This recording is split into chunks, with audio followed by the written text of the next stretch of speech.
The minimum wage changes. Yes, the minimum wage. Mhm. So it's going up, which is the good news. We're looking at a 6.7% increase for anyone 21 and over, bringing it to £12.21 an hour. Which is a decent bump. Yeah, and even better news for those 18 to 20, they're getting a 16.3% increase. That's massive. That is big, and it's part of a longer-term plan to try and get to a point where the minimum wage is the same no matter your age. But it's worth noting the government's aim here is to keep pace with inflation, the rising cost of, well, everything. So while it's positive to see more money in people's pockets, we've got to ask, is it really enough to actually maintain a decent standard of living? Now let's switch gears to something that's important for a lot of people. Carer's allowance. Yeah, there are some changes there too. The earnings limit for carers is being increased by over £30 a week. What this means is if you're providing care for someone without getting paid, you can work more hours and still get that carer's allowance. More flexibility for carers who need or want to work. That's great. Definitely. It's a good step, but there's always a but. There usually is. What's the catch this time? It's that cliff edge effect. So imagine you're earning a bit more each week, carefully staying under the limit, and then suddenly, bam, you earn just a tiny bit too much and lose all the carer's allowance. Ouch. That's rough. So even with a higher limit, carers still have to walk a tightrope. Yeah, it's a tricky balancing act trying to juggle caring responsibilities and making a living. Ah, yes. The bus fare cap. Remember that? It was introduced to help with the cost of living crisis. Well, it's been extended, which is good news. Always a but, though. The cap is going up from £2 to £3 starting in January 2025. It'll likely still be cheaper than before the cap was introduced, but it's an increase, and that's going to impact budgets, especially if you rely on buses to get around. True. And it's worth noting that bus fares and policies are different across the UK. Scotland, for example, has free travel for certain groups, and Wales has their own localized approach. So yeah, the impact of this change will depend on where you live. Let's shift focus now to a topic that's particularly important for those on universal credit. There's been some talk about changes to debt deductions. Yeah.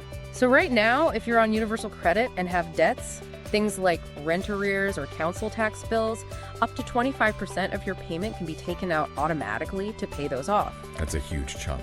It is, and it can make things incredibly difficult. So the government is reducing that from 25% down to 15%. This means less money taken out of your universal credit, which could put more back in your pocket. It's got to be a relief.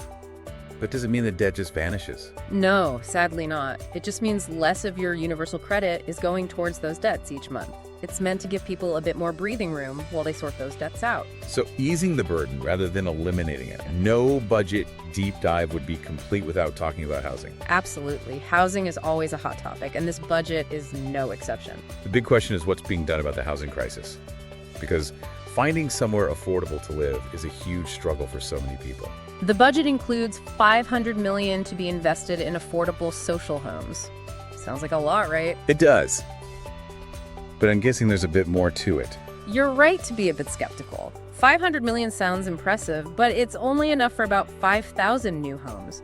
Considering how big the housing crisis is, the long waiting lists, and crazy high rents, it's not a huge change. So not the solution everyone was hoping for. Well, for most working people, the good news is income tax, national insurance, and VAT. Those are all staying the same for now. Okay, that's a relief. But if taxes are going up overall, where's the extra money coming from? One key area is employers' national insurance. This is a tax employers pay based on their employees' earnings, and it's going up by 1.2%. Okay, let's move on to another tax change, capital gains tax. Capital gains tax sounds complicated. It's simpler than it sounds. It's basically the tax you pay on any profit you make from selling certain things like shares in a company or property. So if I buy a house for, say, £200,000 and then sell it later for £300,000, I'd pay capital gains tax on that £100,000 profit. Yep, that's the gist of it. And this tax is going up a bit. The lower rate's increasing to 18% and the higher rate to 24%. So if you're lucky enough to make a big profit, the government's taking a slightly bigger cut. Now, for a change, that's sure to get people talking private school fees. Oh yeah, this is a big one. Private school fees will now be subject to 20% VAT starting January 2025. Wow, that's a significant change. Private schools have always been exempt from VAT, haven't they? Why the change now? Well, it's part of a broader push to increase revenue, and the government's argument is that it makes things fairer, ensures everyone's contributing. It'll be interesting to see how this plays out in reality. Will private schools absorb the cost, pass it on to parents through higher fees? Or will they find other ways to cut back? Good questions.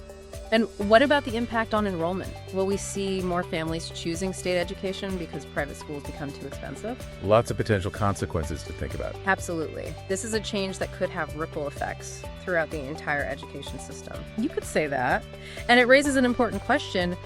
Will the supposed benefits of these budget changes, the higher minimum wage, the support for carers, the investments in housing, will they actually make a real difference in people's lives? That is the million-dollar question. Will people actually feel better off? That's what we'll be exploring in part 3 of our deep dive. We'll look at the potential impact, both good and bad, and try to answer that crucial question, what does this budget really mean for you?